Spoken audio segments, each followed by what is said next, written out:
Hey guys, welcome to K Sports Podcast. My name is K Sports and welcome to my show.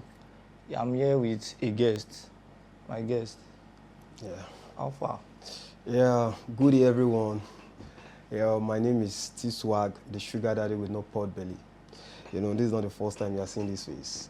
And I'm here with my boss, my own big boss. Welcome, T-Swag. Yeah, boss. Thank you for welcoming us and thank you for coming. You're welcome. Today we are going to discuss football. Okay. The latest topics people want to hear and talk about. Let's talk about this Rodri and Vinicius issue. Where they go on now, where we say the Ballon d'Or. Okay, at first, last few months, before the Ballon d'Or event, so we heard so many news that Vinicius will win the award, which 80% of us football fans believe Vinicius will win the award. Yes. But there's some turnover in 2 hours, like 24 hours to the event. We started seeing a news of Rodri winning the award, which is very disturbing to football fans and very, very confusing. So at first we thought it is an agenda to bring attention to people to watch the event. Exactly. But later after the event, we see that Rodri finally win the award.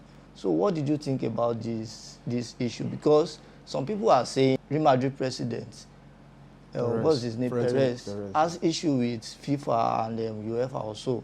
And some people are still saying maybe Vinicius' conduct on field. You know, he fights a lot and also always fighting for black people. So, and you know, whites don't like black. So, people are saying maybe because of that, of him fighting for racism and all that, and because maybe he is black, that is why they want to give it to whites and all that. Because we all know, truth to be told, we all know Vinicius deserves the award. Normally, Rodri deserves the award also because of his ability and the achievement he has achieved in the past 3 years and his consistency in the game for the past 3 years. So I think him also deserves the award. But who deserves it more? Vinicius. Everybody knows. So what did you think about the saga and everything that happened in last month? Yeah, thank you, K Sports. Looking at the whole issue, you know, like you said, anything that is based on votes is not about the ability anymore. It's about likeness, you know. Like you and I are at the moment. I'm a footballer, you're a footballer. You might be better than me on the field of play. And I have a good character towards the people. I am human friendly. You know, people like my style of personality, not my play. But you're a good footballer. One day, if they want to vote for us, I'm directing the question to you now. Who do you think they will vote for? They will vote for the person that has good conduct. Yeah, that's the thing. So that's the issue. I feel that's one of the issues between Rodri and Vinicius. That's the first thing. And Vinicius, like I do say, I do call him the very dark man of football. Because he always wanted to fight for just to make sure everything is right, especially for the black race. I think that's one of the issues. It might be a rumor though, but that's one of the issues he has been tackling and he has been battling. He doesn't want anything to just dent the image of the black people in the game of football. Once it comes up like that, he'll tell them always fighting for yes, the black. it's a racist act and all. And aside that, if it's based on the start of both Vinicius and Rodri, I think Vinicius deserves it better. But from my own agenda, from my own view of things, you know, I get to sit down, look at the contenders one after the other, the top 10. What I feel is my own opinion anyways. What I feel better is Lautaro Martinez really deserves it. But don't let us go into the case of Lautaro Martinez because we are talking about... At last, Lautaro Martinez finished 7th in Ballon d'Or after the event. So everybody were like, this is very, very disrespectful for this guy.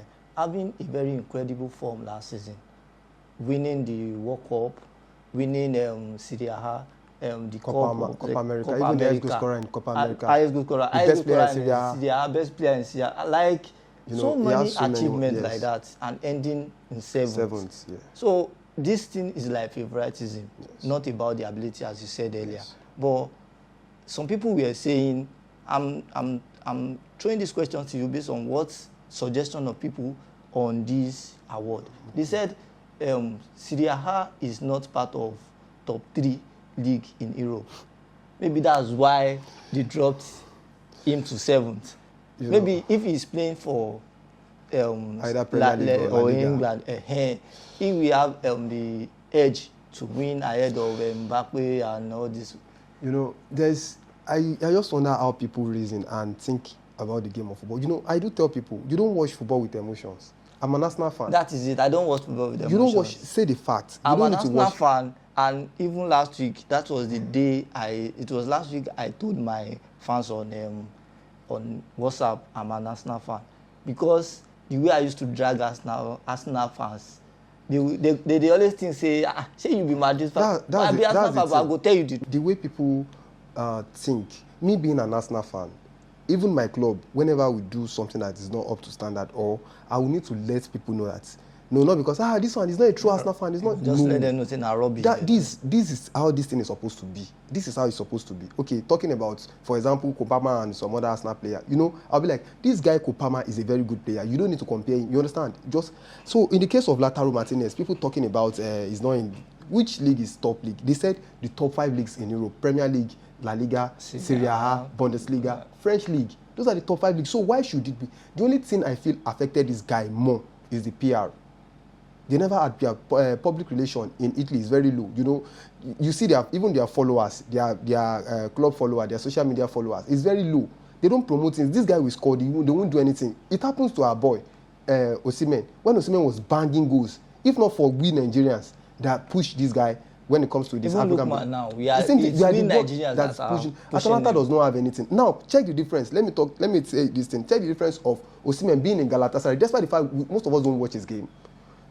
Some people does not watch. Me, I used to watch his game. I used to watch his game very well. I watched Turkish Super League very well.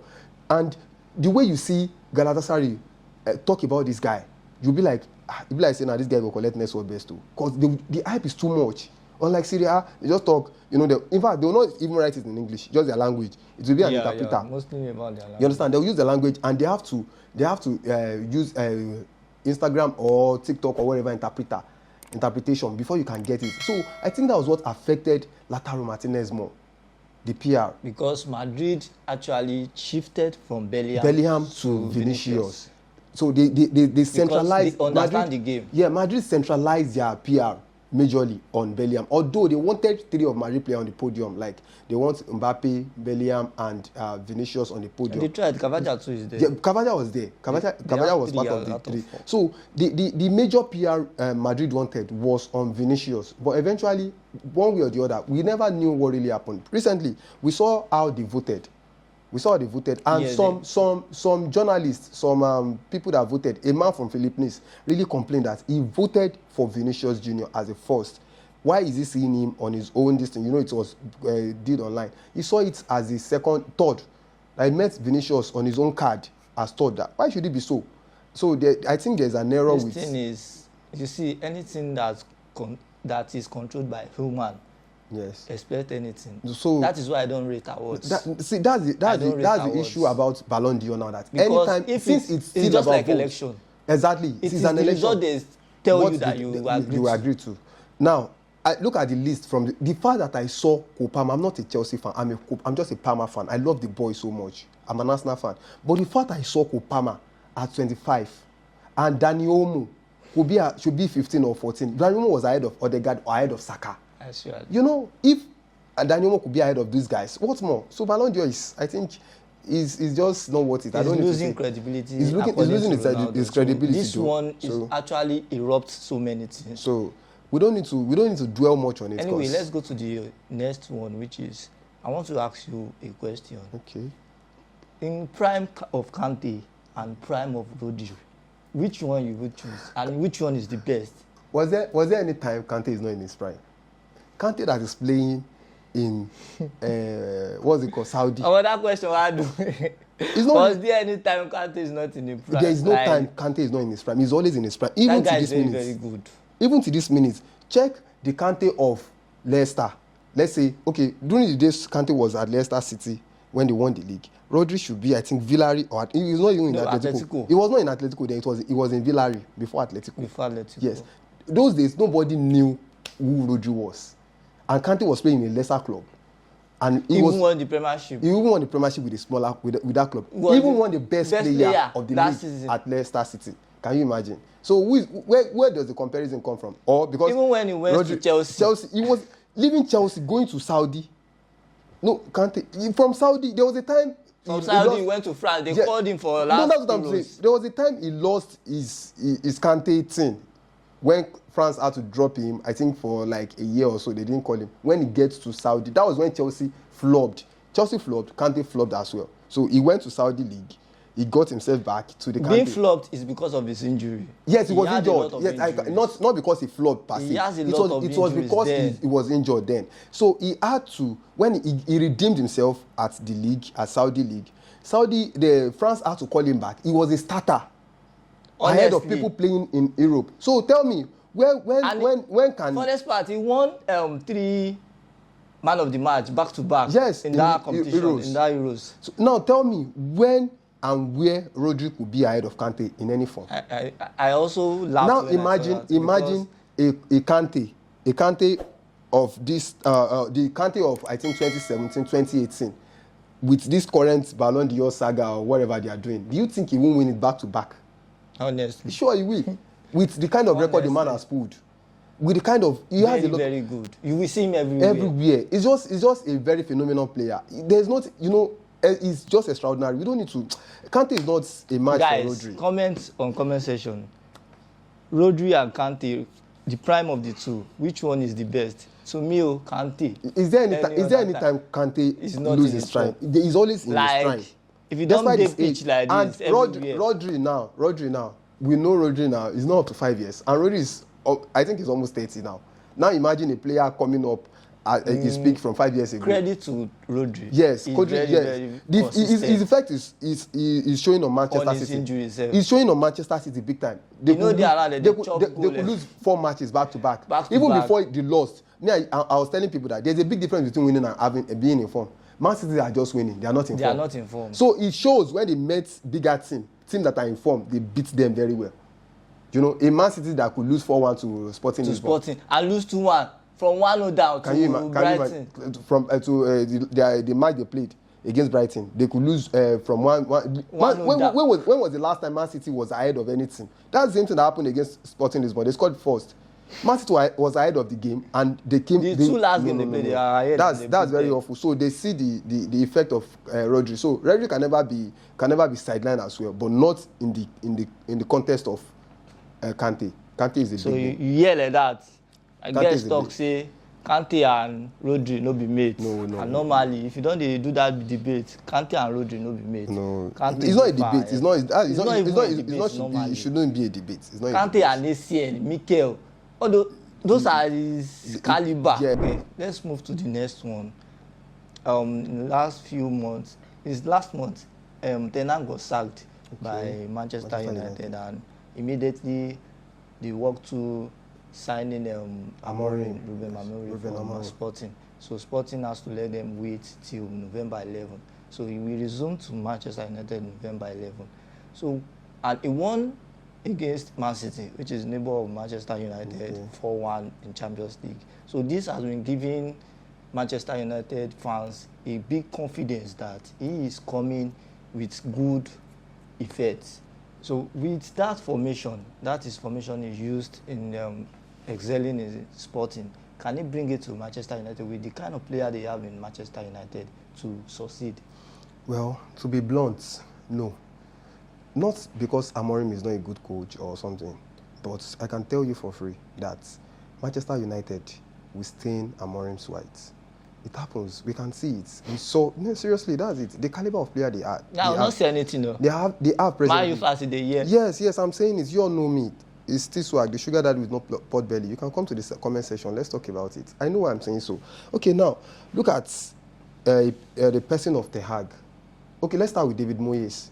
Even those days, they still have some big name players. David Moyes has been so exceptional with Everton before they signed him, you know. Suddenly, we just saw winning today, losing tomorrow, winning today, lose, win. You know, it's the kind of player they had at Manchester United going down. Okay, moving on. We saw Jose Mourinho. Mourinho of all people. Mourinho said, he made a comment on Manchester United that one of his greatest achievements as a coach is winning the second in the Premier League with Manchester United. Can you imagine Mourinho that wouldn't go without a trophy? Although he won the Europa League with them, Yes, yes. but that's not an issue. Where I'm going to in the context of Amorim is, okay, let's look at the last coach they had, Erik ten Hag. Erik ten Hag had a successful spell with Ajax before moving to Manchester United. What do we see of him? Not because he's not a good coach, because of the management policy and everything that surrounds it. Now, the Ineos group, or what's their name? Yes. I think they are getting the bearing within themselves. How do I mean? The fact that they could tell Sir Alex Ferguson that he shouldn't get into the affair, that's one of the things that will make Amorim succeed. Yeah. And that's behind the field of play. That's the management's this thing. Now, let's talk about the field of play. The kind of player, Man U, we know them to have this kind of injury-prone players. Yes, they are still nursing injury. The left back, Manchester United left back, I don't know. I don't know if it's caused or something. They don't really have a stable left back. Now, let me ask you, KHAYSPORTS, when last did you see Malachi? What's his name? Malaysia. That guy, do you think he's good Jerusalem? Do you think he's still a Manchester United player? Because same as Luke Shaw. Honestly, now, for someone playing three-man defense, not having a good central defense, wing backs, let's start with their central defense before we move to the wing back. Going to the wing backs, you'll be using your attacker as wing backs. Now, if you have used your attacker as wing back, your wing back is stable. How do you attack? That's another problem. Now they're saying in the formation that will Fernandes be able to suit into the style of play? Bro, I can tell you, I don't think there's any club in the Premier League, including Manchester City, that Bruno Fernandes, let's sentiment apart, Bruno Fernandes will get to and will not be a starter. You find it just like Bellingham. A complete player. Just like Bellingham. You are telling me Bellingham. He can create chances. Bellingham will not get a chance. You will find Emma create a space. You find a space for him. If it's for him, come what he will play as a top man. So let me ask you something. People are saying, instead of jumping to Amorim and not waiting till summer, why can't they just stay with Ruud van Nistelrooy for now? So what did you think about that? You see, they won't stay with Ruud van Nistelrooy because we are all saying, that's why I said we don't watch football with emotions. You get? We don't watch football with emotions. We watch football based on how it is. Let me ask you, had it been Ruud van Nistelrooy does not succeed in the first 3 matches he played, wouldn't we be criticizing? Like, come on, Jare, give away today. Exactly. Yeah. It's because he's succeeding. That's why we are able to say, let them give him chance. So the best thing what you're trying to say is, at a point, him too will start shopping it. Exactly. So no, this is national case. He will touch everybody. So okay, let's talk about Arsenal, Man City, and Liverpool. This title race. Arsenal is flopping based on injury of Odegaard. Now waiting with the year. Odegaard. You don't put everything on Odegaard. Liverpool is in form, top form of their life. Even in Champions League, top. They top everybody. They don't flog everybody. They don't beat 4 people for Champions League. Everybody they beat everybody for Premier League. Now only Nottingham Forest beat them. Yes. So what did you think about this Liverpool team? Are they going to win the league? Yeah. Or is Arsenal coming back as an Arsenal fan that you are? I'm talking as an Arsenal fan. Or did you think Man City can do their magic next year? Man City don't get any magic to do this season. Let's just forget. Let them. I can see it. I'm saying it categorically. Let's just forget Man City being a title contender. Why? Because the fact that they have a lot of injuries and even their main man is not around, and Guardiola is not so dependent on De Bruyne. He's not even a starter anymore. So, and because of injury, despite the fact that they are injured, they have a lot of injury, and De Bruyne is not injured at the moment, he will still have to introduce him when the likes of Nico Lewis will be playing in the midfield and all. So Guardiola, on his own side, he have to improve. Let's see what January has in stock for them, because Man City can be funny. So yeah, every January. Let's leave that. Now talking about Arsenal, we know Arsenal. I'm an Arsenal fan. We know Arsenal to be a season film. The season continues. We'll get season 3. Don't worry. We'll try again next year. But I hope this season won't be so. Why do I say so? We are beginning to get ourselves in shape in the sense that, despite the fact that we are injured, we are still finding 1 or 2 ways to bring ourselves up. But then, Arsenal is still Arsenal. I just hope they won't So give me did you hypertension. think with Odegaard coming in this week, I think he will play against Arsenal? Against Chelsea. Yes, against Chelsea. So did you think there will be changes in that? There will be a big change. That's one thing. That's the effect of big name players on clubs. You know, it's affecting Manchester City presently that Rodri is not around. So automatically, the presence of Odegaard will be something exceptional for the team again. You know, it will boost the morale of those young lads. Liverpool. Well. Did you think Liverpool can win this? I think it will, because they've done it before. And what's it called? Arne Slot, being a coach, an experienced coach, you know, he did it before in the Eredivisie, so he can as well repeat the same feat. Well, the funniest thing is people don't see this coming. Like Liverpool topping at this point. You see, even myself, I never saw it coming. I feel maybe next season, but I came to realize, you know, when the reality set in, I came to realize that this man can actually pull strings in the sense that he's someone very cunning. Very, very. His kind of play is very cunning. Just see today, Szoboszlai have not been playing 3 or 4 matches in a row now. Jones has been the one playing as the attacking. Suddenly, just bring. But Gravenberch and Zobos and McAllister has been his key engine room. Go and watch it. Me, I know for sure if one of these guys is injured, I don't pray that they have issues. The issue, it will be so glaring that there's something wrong with Liverpool. Okay, let's talk. Yeah, let's go to the last one. Last but not the least. People were talking about this Lookman and Ekong dragging this calf. PR for Lookman, PR for Ekong, but we all know that everybody wants Lookman to win it because he deserves it. But people are saying because of AFCON year that it is, and Ekong is the best player of AFCON. Yes. So he is going to win the CAF award. What do you think? Looking at it, if it's based on achievements, they are equal, bro. On a more serious note, because for a defender to win the highest goal scorer, he was the highest goal scorer. Sure. At AFCON, a defender, he scored 5 goals, penalty those. He has about 3 penalties, and he scored other 2 goals. He was the best player. He was the best player in the competition and the best, the highest goal scorer of the competition. A defender, it's been rare. No, I think the second, it was one guy that scored 3 or 4 goals, one Equatorial Guinea guy. Oh yes, yes, it was the highest goal scorer. It was the second highest goal scorer. Second highest goal scorer. No, for a defender to be the second highest goal scorer, I think it's something to give kudos about on. You know, leaving that. And he was given yesterday. He was given an award by African. I don't read it very well. Even his kind of leadership. His kind of leadership. That's what I'm his saying. Performance in the AFCON. That's what I'm saying about not even on the pitch of play alone. See what happened recently between Nigeria and Libya. He was the one that single-handedly bring the thing to limelight to let everybody know about it. Do you understand? So it's kind of everything, the situation in details. His kind of leadership spirit is a top-notch. So did you think it's a problem for Lookman like this?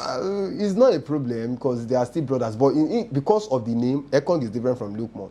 But we all know. And in Ballon d'Or, Lookman finished 14th. 14th, yeah.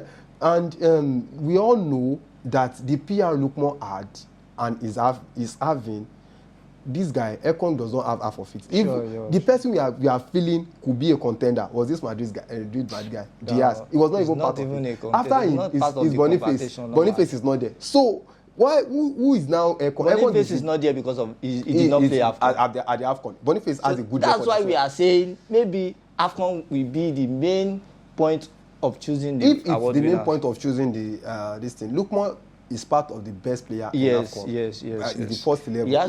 He has good record at the AFCON as well. One of the outstanding player at AFCON. And he represents Africa so well in the world. So what more are we talking about? Let's just wait. It's December. Let's wait and see what happens. But for me, I still feel Lookman still remain the African best. Anyway, Tiswag, thank you. We appreciate for coming. Thank you, boss. We'll call you another time. Anyway, fans, thank you for joining us today. Join us on another episode next time. We are on YouTube, TikTok, KSports_podcast. KSports